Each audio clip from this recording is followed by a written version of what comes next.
Chapter 23 Togoland under Trusteeship. Elections and commissions of inquiry were not, however, the only matters which were exercising my mind at that time. The moment had arrived for the people of Togoland under United Kingdom administration to decide their future and to indicate whether they wanted to unite with an independent Gold Coast or remain under British administration until such time as their political future could be determined. This stretch of land of 13,041 square miles lies between the Gold Coast and French Togoland. From 1884 until the outbreak of war in 1914, the whole of this area, together with French Togoland, was a German protectorate.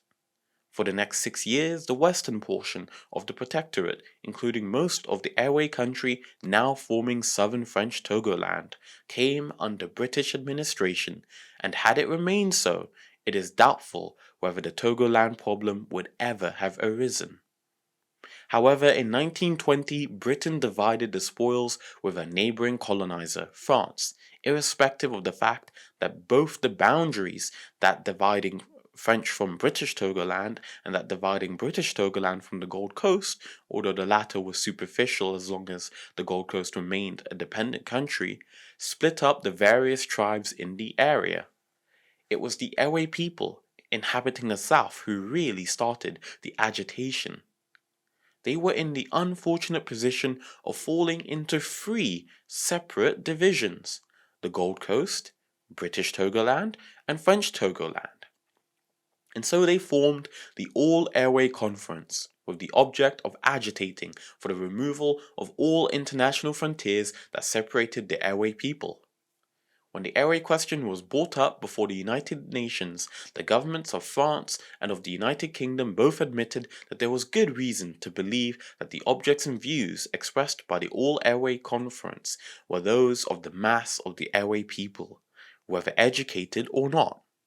But the cause of airway unification suffered a severe blow when the British delegation announced in the United Nations that it would not allow the question of the airways of the Gold Coast to be discussed together with the question of the airways in the Trust territories, because the Gold Coast is not a Trust territory.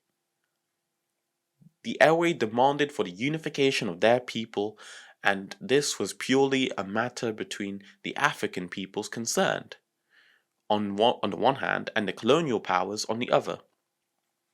It must be obvious to the whole world that one cannot hope to meet with success and agreement in splitting up homogeneous tribes by international frontiers as if one were cutting a cake.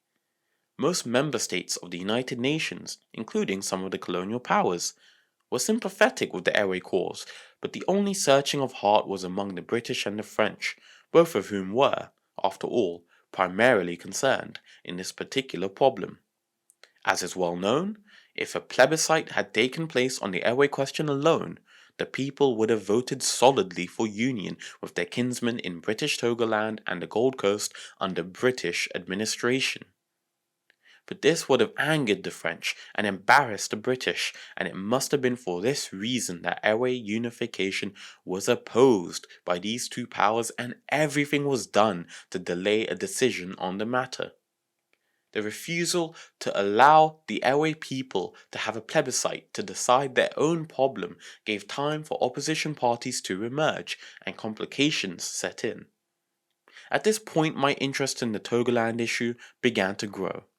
I had never for 1 minute contemplated excluding that part of Togoland under United Kingdom administration from my political organization of the Gold Coast, for it was my aim to bring about a united country embracing all 4 regions: the Northern Territories, Ashanti, the Colony, and the Transvolta/Togoland. I realized at this juncture that at all costs emphasis had to be placed on independence, and that the whole question should be viewed from the angle of freedom and independence for the people of both the Gold Coast and British Togoland. I therefore impressed upon the British government the necessity for making a statement in the United Nations that the independence of the Gold Coast was imminent, and that the Togoland question should be solved in light of this. When this fact was made plain, the attitude of many of the anti-colonial delegates changed, and instead of supporting the African nationalists who were in opposition to the colonial powers and were supporting the unification of the two Togolands, i.e. the reconstitution of the former German Togoland, they felt that if the Gold Coast was going to be independent, then this would be a great opportunity for British Togoland also to achieve independence at the same time. The British statement on the future of British Togoland was submitted to the United Nations Trusteeship Council in 1954. In this statement, the British government pointed out that when the Gold Coast achieved independence, Her Majesty's government would no longer be in a position to continue to administer Togoland under United Kingdom administration as an integral part of the Gold Coast. Indeed, the British government suggested that the objectives of the trusteeship agreement would be achieved if Togoland attained self-government as an integral part of an independent Gold Coast. As a result of the British statement, the United Nations decided to establish a great deal of discussion, some of it acrimonious. They finally decided, however, that a plebiscite should be held in Togoland under British administration as soon as possible in order that the people themselves should decide whether they wanted to unite with the Gold Coast at the time of Gold Coast independence, or whether the territory should be separated from the Gold Coast and continue as a trusteeship. The United Nations appointed as its plebiscite commissioner Senor Eduardo Espinosa y Prieto, assisted by a team of United Nations observers drawn from a number of different nationalities, and the Colonial Office in London seconded Sir John Dring as plebiscite administrator. Much organization was needed not only in the arrangements for the actual plebiscite, but in preparing the people and in making sure that they understood the issues at stake. It was important that I impressed upon my party organizers in Togoland that the plebiscite was not only just a temporary affair like a general election, but that they were making history and that whatever they decided would seal the fate of generations of their people to come. There were two opposing parties contesting the plebiscite. My party, the Convention People's Party, standing for unification of the Trust Territory with an independent Gold Coast, and the Togoland Congress, which was supported by the anti-CPP government parties and was agitating for the separation of British Togoland from the Gold Coast. I refrained from visiting British Togoland during the period of the plebiscite because I did not want it to be said that I had in any way used personal influence to sway the people to vote in any way other than by their own free will. In spite of the fear of violence and intimidation that was strong in some quarters, the day of the plebiscite, the 9th of May, 1956, could not have been more peaceful. Of 82% of the registered voters who cast their votes, 58% voted for union with the Gold Coast. The results were 93,095 in favor of the union and 67,492 in favor of separation. It was indeed a complex problem.